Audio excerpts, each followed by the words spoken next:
Welcome back. Whether it's Memorial Day, the 4th of July, or any other summer celebrations, there's a higher risk for impaired driving during this time. And I'm joined now by Trooper James O'Callahan with tips on how you can stay safer this summer. Welcome, Trooper O. Thanks for joining me. Thanks for having me on. Okay, we're not talking about fun stuff, unfortunately. I'm always the bad news bear. You are. That happens. I know, but it's important stuff we're talking about. So if you could just give us an idea of actually how dangerous the time of year can be for drivers and pedestrians, because it's called the 100 Deadliest Days. Most of our DWI arrests will happen between Memorial Day and Labor Day weekend. So there's that. When we're talking about teen drivers, that 100 deadliest days, more fatalities in teen drivers will happen in that time period, and also motor vehicle collisions. So we're going to look at last year, 23 to 24. We have a 13% increase in fatality collisions in that time, and we have a 37% increase in DWI arrests in that time, just from 23 to 24. So the numbers are there. Yeah. I mean, there's definitely things going on. What do we attribute that to? Driver inexperience. Yeah. A lot of, okay, so for instance, I'll take me as an example. I have a 16-year-old that's going to get their license. She's got a permit, but she's going to get her license in July. Oh, I know, so you're stressed. I'm talking to you as a trooper, but I'm talking to you as a parent. Yes. And, you know, as a parent, develop good habits when they're sitting in your car for 16 years and you're not on your phone, you're not driving distracted or intoxicated, and buckle your seatbelt, obey the speed limit. These are things that your kids are inherently watching. And like everything else in life, we want to set our kids up for success. Yes. So if we're going to do that, we have to do the things in the car. So when you give them your keys with your insurance and your license, or your vehicle and car insurance, that they're going to operate that vehicle the way you would want them to be as safe as possible. Absolutely, absolutely. So what are some tips that drivers can keep in mind when they're traveling to and from those, backyard barbecues and parties that will be happening this summer? Absolutely, and I will say this, we're Buffalo, right? We're Western New York, Yeah. daytime Buffalo.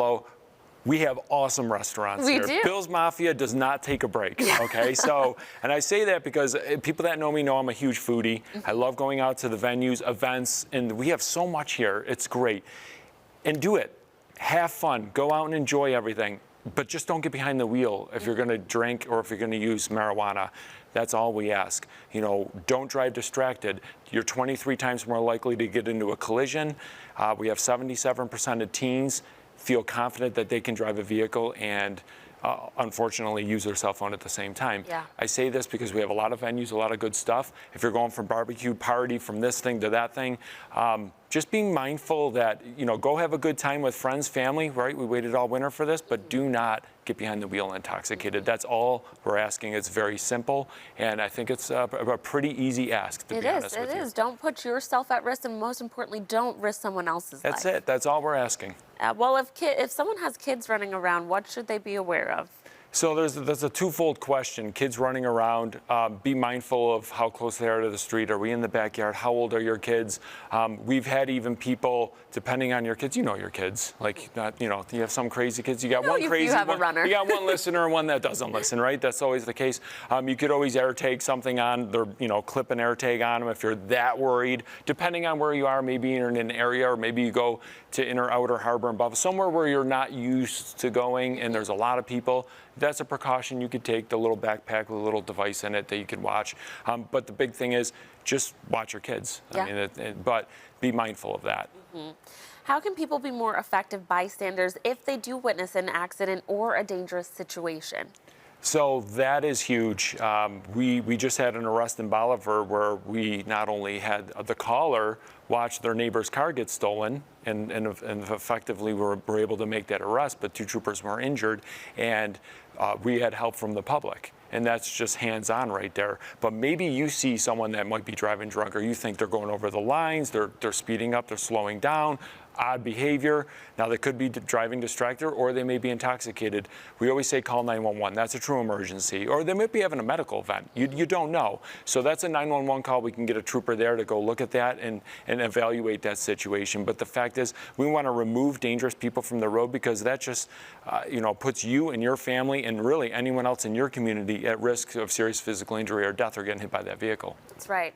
Who should people contact if they see a driver that might potentially be driving drunk?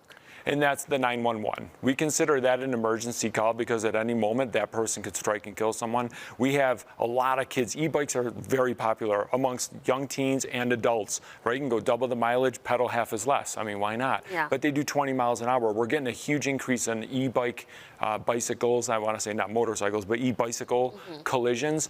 They move pretty quick. They're easy to miss with the eye when you're driving a vehicle. But like I said, if you're drunk and you're riding on the shoulder and you're not being as attentive or your reactive time is a lot slower, you put all those people at risk. That's a 911 call if you think someone's driving behind the wheel intoxicated. And what advice do you have for someone who's with a family member, friend, whatever it may be, who sees they're clearly intoxicated, but they're insisting on driving? What should you do in that situation? That's a hard situation because maybe you're at a family party, maybe they are family, maybe they're friends. You could get into a can of worms on that one. You know, you might end up getting into a domestic. You might end up having to call police to your residence, depending on how that person perceives that. But at the end of the day, you want to make sure they don't get behind the wheel. Whether you use the, we call it the golden tongue, of persuasion, like, hey, I'll take you home, or offer to give them a ride, or maybe call them that Uber or Lyft. Yeah. Come up with a solution. Don't let that person, because if they were to kill somebody or die in a collision, a lot of our DWI collisions, our single fatality vehicle collisions, are exactly that. They run off the road to hit a tree. Or they run off the road, they hit something that goes through the windshield. And you don't want that on your conscience. No, and that's what I mean. You have to live with that, and that's not something you want to carry with you the rest of your life, especially if they're a family member. That will haunt you forever. Yeah. Alrighty, you've given us great tips. This is not easy to talk about, but it is important. So thank you so much for coming in, Trooper O. Happy Memorial Day, viewers. If you would like to stay safe this summer, you can do your part to prevent drunk driving. Of course, for all emergency service, make sure you contact 911. But for non-emergencies, you can contact your local troop at the number right there on your screen. Thanks again for coming in, Trooper O. Thank you so much.